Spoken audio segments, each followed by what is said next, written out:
بسم اللہ الرحمن الرحیم الحمد للہ رب العالمین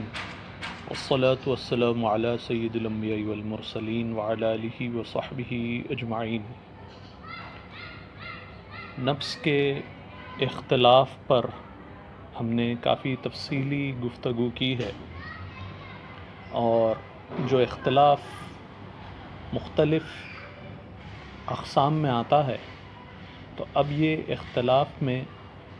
بہت سارے نام بھی دیے جاتے ہیں، اور انہی میں سے چند مرکب نام بھی نکل کے آتے ہیں۔ تو بعض ہمارے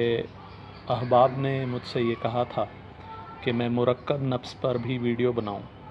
لیکن ہوتا یہ ہے کہ مرکب نفس پر آپ صرف ایسے ہی ڈرائی ویڈیوز اگر بنا لیں اور اس کا کوئی پریکٹیکل امپلیکیشن اور ایپلیکیشن جب تک نہ بنائیں تو بات سمجھ میں نہیں آتی ہے۔ تو لہٰذا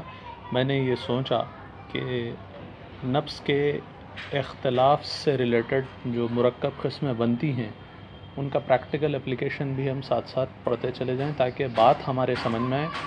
اور جیسا عموماً دیکھا جاتا ہے کہ نفس کی باتیں ہم پڑھ لیتے ہیں لیکن کوئی چیز ہمارے پلے نہیں پڑتی ہے، سمجھ میں کچھ نہیں آتا ہے، ویسا نہ ہو۔ تو آج نفس کے جو چند قسمیں اختلاف کے لحاظ سے آتی ہیں، مرکب قسمیں، وہ ہم ڈسکس کرنے والے ہیں۔ پھر وہ ڈسکس کرنے کے بعد اس کا پریکٹیکل اپلیکیشن ڈسکس کریں گے۔ تو سب سے پہلی جو مرکب قسم ہے جو آج ڈسکس کرنے والے ہیں وہ ہے موجی۔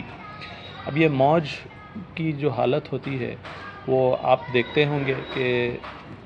جیسے دریا میں موج آتی ہے تو ویوز جس طرح سے اٹھتے ہیں، کبھی اوپر کبھی نیچے، تو اس میں ایک قسم کا اختلاف ہوتا ہے، تو اسی لیے اس کا نام موجی رکھا گیا ہے۔ تو اب اختلاف اس میں جو ہے عزم اور صغر میں آتا ہے، سرعت و بطو میں آتا ہے، تواتر و تفاوت میں آتا ہے، اور صلابت و لیونت میں آتا ہے۔ اب یہ اختلاف آئے گا تو نفس کیسے نظر آئے گی یہ میں ڈیٹیل میں آپ کو نہیں سمجھا رہا ہوں، بس یہ یاد رکھ لیجئے کہ یہ چار چیزوں میں اگر اختلاف آئے گا تو وہ نفس موجی کہلائے گی۔ اور موجی میں بھی اگر بہت زیادہ صغر اور تواتر اگر آ جائے تو وہ دودھی ہو جائے گی۔ ایک قسم کے کیڑے کا نام ہے دودھ، عربی میں کیڑے کو کہتے ہیں، تو یہ اسی سے اس کا نام بنا ہے۔ سینٹیپیڈ یہاں پر مراد ہے، عموماً جو کیڑا یہاں پر مراد لیا جاتا ہے، جس کی حرکت بہت آہستہ ہوتی ہے اور جس کے پاؤں بہت زیادہ ہوتے ہیں۔ تو موجی ان چاروں میں اختلاف ہوتا ہے، چاروں مفرد اقسام میں، تو وہ موجی کہلاتی ہے۔ پھر موجی میں اگر نفس بہت زیادہ صغیر اور بہت زیادہ متواتر اگر ہو جائے تو وہ دودھی ہے، اور دودھی میں بھی اگر صغر اور تواتر زیادہ ہو جائے تو وہ نملی ہو جاتی ہے۔ اب یہ دودھی ہو یا نملی ہو، اس کی خاص بات یہ ہے کہ اس میں نفس کا عرض بالکل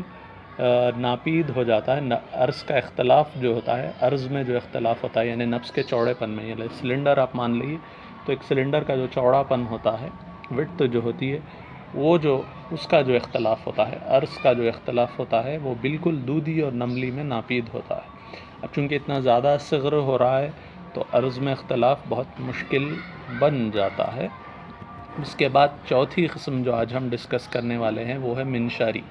اب منشار جو ہے آرے کو کہتے ہیں۔ اب آپ نے یہ پڑھا ہی ہوگا کہ آرے کی جو نفس ہوتی ہے وہ منشاری ہوتی ہے، سلیبس میں بھی آپ نے سنا ہوگا۔ لیکن اب اس میں جو اختلاف ہے وہ صرف دو چیزوں میں ہے، ایک ہے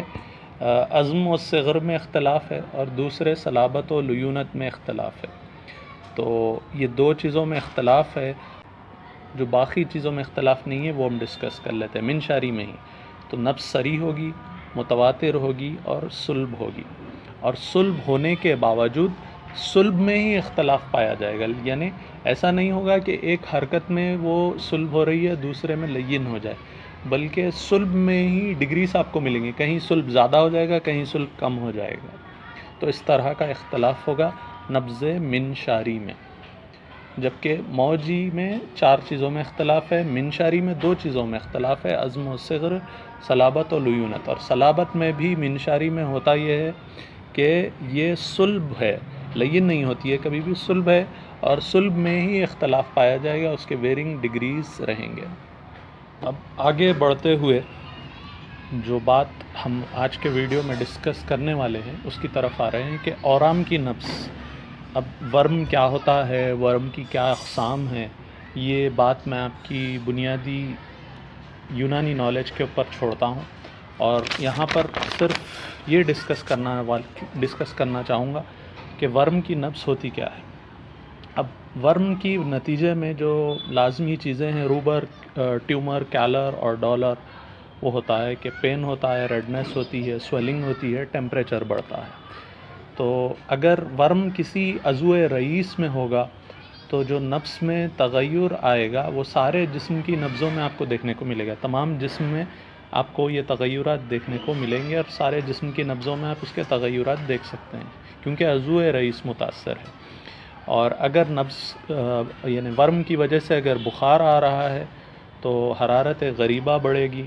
اور نبض میں جو تغیر آئے گا وہ ساری جسم کی نبضوں میں آپ دیکھ سکتے ہیں، یعنی صرف ہاتھ کی ہی نبض نہیں، اور بھی دیگر نبضوں میں آپ دیکھ سکتے ہیں۔ لیکن اگر ورم کے نتیجے میں بخار نہیں آ رہا ہے تو صرف عضو معوف کی نبض میں ہو سکتا ہے آپ کو تغیرات نظر آئیں۔ یہ کلیات قانون میں اسی طرح لکھا گیا ہے، لیکن عموماً جو چینجز مختلف سسٹمز کے انوالومنٹ کے نتیجے میں آتے ہیں، اس کی نتیجے میں کچھ نہ کچھ چینجز ہمیں کلائی کی نبض میں بھی دیکھنے کو ملتے ہیں۔ اب درد ہے، نبض ورم کی وجہ سے اگر درد ہے تو درد کی وجہ سے بھی ایک الگ قسم کا تغیر آئے گا، جو علم کی نبض ہے وہ بھی ہم انشاءاللہ ڈسکس کریں گے۔ تو بات یہاں پر بتلانے کی یہ ہے کہ ورم میں اس کے ساتھ جو لوازمات شامل ہوں گے ان کی وجہ سے بھی چینجز آئیں گے، اور فی نفسی ورم کی وجہ سے بھی چینجز آئیں گے۔ تو ورم میں جو تغیرات ہوں گے وہ نوعیت ورم کی وجہ سے ہوں گے، یعنی ورم میں کون سی خلط کا غلبہ ہے، ورم کا کیا مزاج ہے، اس لحاظ سے چینجز آئیں گے، یا مقدار ورم کی وجہ سے چینجز آئیں گے، ورم کتنا سیویئر ہے، بہت زیادہ اگر کوانٹٹی میں ہے، مقدار اس کی زیادہ ہے، یا اس کے اوقات یعنی زمانہ ابتدا کیا ہے، زمانہ تزئید کیا ہے، اس لحاظ سے بھی چینجز آئیں گے، یا اس کے ساتھ ایسوسیٹڈ جو عوارضات ہے سسٹم وائز، ریسپیریٹری سسٹم کے لحاظ سے جو عوارضات ہوں گے تو اس لحاظ سے چینجز آتے رہیں گے، اور انشاءاللہ ہم سسٹم وائز بھی نبض میں کیا کیا تغیرات آئیں گے وہ بھی ڈسکس کریں گے۔ لیکن آج صرف اورام کی نبض ڈسکس کرنے والے ہیں، تو نوعیت ورم کی حساب سے جو چینجز آئیں گے وہ آج پہلے ڈسکس کر لیتے ہیں کہ ورم حار اگر ہوگا تو منشاریت آئے گی، اور نبض مرتعش ہوگی، نبض منشاری ہوگی، نبض مرتعش ہوگی۔ اب مرتعش کی بارے میں اطباء زیادہ نہیں بتلاتے ہیں، بلکہ یہ کہتے ہیں کہ مرتعش وہ نبض ہے جس میں کپ کپی پائی جاتی ہے، ایک قسم کی وائبریشن پائی جاتی ہے، اور چونکہ منشاریت ہے تو منشاریت میں سرعت اور تواتر بھی ہوگا، تو یہاں پر سرعت و تواتر بھی آئے گا۔ لیکن یہ جو چینجز ہیں یہ اس وقت ہوں گے جب کوئی مرطوب سبب پایا نہیں جائے گا، رطوبت پیدا کرنے والا کوئی سبب اگر نہیں ہوگا، کوئی مرتب سبب نہیں ہوگا تو منشاریت پائی جائے گی، ورنہ موجیت پائی جائے گی۔ اب موجیت کیا ہے میں نے ابھی آپ کو بتلایا ہے۔ تو مرطوب سبب یا تو مرطوب غذاؤں کا استعمال ہو سکتا ہے، یعنی جب آپ کوئی مرطوب غذا دے رہے ہیں تو آپ یہ دیکھ سکتے ہیں کہ بھئی ورم حار تو ہے، لیکن مرطوب غذا کے اثر میں ہو سکتا ہے موجیت آ جائے، تو آپ کو کنفیوز نہیں ہونا ہے۔ اسی طرح اگر کوئی عضو ہے ہی مرطوب تو منشاریت نہیں آئے گی، موجیت آئے گی، اور اگر پیپ پڑ گیا ہے ورم میں تب بھی موجیت آئے گی۔ تو یہ ورم حار کے نتیجے میں جو عمومی چینجز آئیں گے نبض میں وہ ہیں۔ اب اگر ورم لین ہے تو رطوبت کا غلبہ ہے تو ورم لین ہوگا، اور بغیر کثرت حرارت یا برودت کے اگر ورم لین ہے، صرف رطوبت کا غلبہ ہے تو نبض میں موجیت آئے گی، اور اگر کثرت برودت ہے تو بالکل منشاریت کا الٹا موجیت آئے گی، اور نبض بطیء اور متفاوت ہوگی۔ وہاں پر منشاریت آ رہی تھی اور متواتر اور متفاوت ہو رہی تھی، یہاں پر نبض بطیء ہو رہی ہے اور متفاوت ہو رہی ہے، تو یہ ڈفرینس ہے۔ اور اس کے بعد ورم صلب اگر ہے تو ورم صلب کی نتیجے میں بھی منشاریت آئے گی، لیکن اگر خراج پیدا ہو گیا ہے تو خراج کے نتیجے میں بھی اختلاف آپ کو دیکھنے کو ملے گا، اور اگر ورم حار کے نتیجے میں ہے یہ، اور پیپ اگر پڑ گیا ہے اور رطوبت بھی ہے، تو اب یہ پیپ پڑنے سے ہی رطوبت کا آپ کو اندازہ ہو جاتا ہے، تو پھر موجیت آ جائے گی۔ خراج جو ہے تو اس میں جو ہے آپ کو موجیت دیکھنے کو ملے گی، اور اگر ورم پک گیا ہے تو آپ کو سرعت و تواتر میں کمی دیکھنے کو ملے گی۔ منشاریت تو تھی، لیکن منشاریت میں جب ورم پک جائے گا تو آپ کو سرعت اور تواتر میں کمی دیکھنے کو ملے گی۔ تو یہاں تک میں سمجھتا ہوں آج کے لیے کافی ہے۔ انشاءاللہ نیکسٹ ویڈیو میں اوقات ورم کے لحاظ سے اور بھی جو چینجز آئیں گے وہ ہم دیکھیں گے، اور دیگر عوارضات کے لحاظ سے بھی گفتگو جاری رہے گی۔ السلام علیکم ورحمۃ اللہ وبرکاتہ۔